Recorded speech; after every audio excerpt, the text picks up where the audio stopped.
2026 সালে জাতীয় নির্বাচনকে সামনে রেখে বাংলাদেশের রাজনীতিতে এক অদ্ভুত নীরব পরিবর্তন লক্ষ্য করা যাচ্ছে।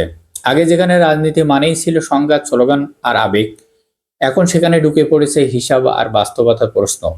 একদিকে বিএনপি, অন্যদিকে জামাত ইসলাম।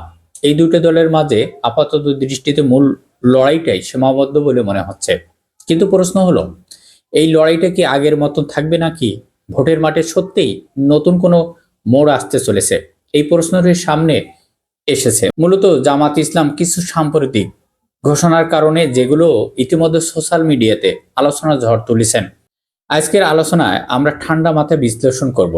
জামাতের আমির ডক্টর শফিকুর রহমান সাহেব যে 5টি প্রতিশ্রুতির কথা বলেছেন, সেগুলো আসলেই কতটা বাস্তবসম্মত, আর 2026 সালে নির্বাচনের ফলাফল এগুলো কতটা প্রভাব ফেলতে পারে। তবে রাজনৈতিক প্রেক্ষাপট বদলাবে কিনা, রাজনৈতিক দলগুলো নির্বাচনের আগেই বড় বড় কথা বলবে, এটা নতুন কিছু নয়।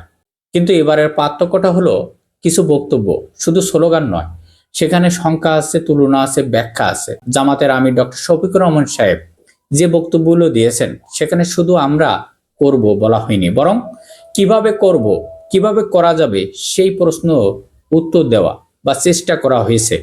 এই জায়গাটি গুরুত্বপূর্ণ বিষয়। দুর্নীতিমুক্ত বাংলাদেশ, প্রথম প্রতিশ্রুতি দুর্নীতিমুক্ত বাংলাদেশ শুনতে পুরনো লাগলেও এই প্রশ্নটা উঠে আসছে ভিন্নভাবে। ডক্টর শফিকুর রহমান সাহেব একটি উদাহরণ টেনে বলেছেন, বাংলাদেশে 1 কিলোমিটার রাস্তা নির্মাণ করতে গড় খরচ হয় 80 থেকে 82 কোটি টাকা খরচ দেখানো হয়। সেখানে চীনের মতন উন্নত দেশে একই কাজ 10 থেকে 12 কোটি টাকার মধ্যে হয়। তাহলে এই বিশাল অঙ্কর পার্থক্য টাকা কোথায় যায়? জামাত ইসলামের দাবি, এই অতিরিক্ত অর্থের বড় অংশ দুর্নীতির পকেটে যায়। তারা বলছে, ক্ষমতা গেলে প্রথম শর্ত হবে ট্যাক্সের প্রতি টাকা জনগণের সামনে পরিষ্কার করা হবে। নাম্বার 2, আইন সবার জন্য সমান। বাংলাদেশে বহুল পরিচালিত একটি কথা আছে, আইন সবার জন্য সমান, কিন্তু কারো কারোর জন্য একটু বেশি, ক্ষমতাবানদের জন্য বিশাল কিছু। এই সংস্কৃতির বিরুদ্ধে সরাসরি অবস্থান নিয়েছেন জামাত ইসলাম। তাদের বক্তব্য স্পষ্ট, রিকশাওয়ালা এবং মন্ত্রী বিচার একই ধরনের, একই ক্যাটাগরিতে হবে। জামাত ইসলাম দিয়েছেন, এই প্রতিশ্রুতি বাস্তবায়িত হলে দেশের বিচার ব্যবস্থা বড় ধরনের কাঠামোগত পরিবর্তন আসতে পারে, এটাও অস্বীকার করার কোনো সুযোগ নেই। নাম্বার 3, চাঁদাবাজি মুক্ত বাংলাদেশ। চাঁদাবাজি মুক্ত ব্যবসা পরিবেশ। বাংলাদেশের ব্যবসা করতে গেলে ম্যানেজ শব্দটা সবার কাছে পরিচিত। ছোট দোকান থেকে শুরু করে বড় বড় কার্পেট অফিস থেকে চাঁদাবাজি যেমন একটি অদৃশ্যকর দেখা যায়। জামাত ইসলাম বলেছেন, তারা ক্ষমতায় গেলে চাঁদাবাজির বিরুদ্ধে জিরো টলারেন্সে নিয়ে আসবেন। ব্যবসা করতে গেলে কোনো দলীয় পরিচয় বা মনোহারা লাগবে না, এই আশ্বাসটা তারা দিচ্ছে।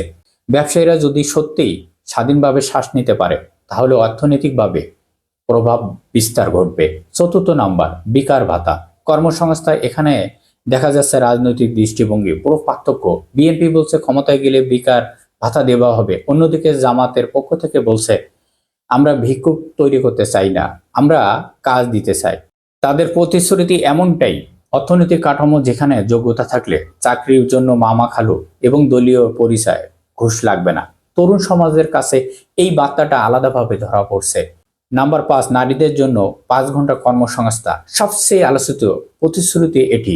জামাত ইসলাম বলেছে, নারীদের জন্য কর্মঘণ্টা 8 ঘন্টা থেকে কমিয়ে 5 ঘন্টা করা হবে। বেতন ঠিকই কাটছাট নয়, তাদের যুক্ত নারীদের ওপর পরিবার, সন্তান, যৌথ দায়িত্ব থাকে। কর্মঘণ্টা কমালে পরিবার, পেশাগত জীবনের দুটির মধ্যে ভারসাম্য থাকবে। এই প্রস্তাব একদিকে প্রশংসা পাচ্ছে, অন্যদিকে সমালোচনার ঝড় তুলছে। জামাত ইসলাম যদি ক্ষমতায় যেতে পারে, তাহলে এই 5টি প্রতিশ্রুতি কি বাস্তবে রূপ নেবে? 2026 সালে নির্বাচন শুধু দল বদলের লড়াই নয়, এটি হতে পারে রাজনীতির ভাষা বদলের নির্বাচন। সিদ্ধান্ত নেবে জনগণ। সবাই ভালো থাকবেন, আল্লাহ হাফেজ।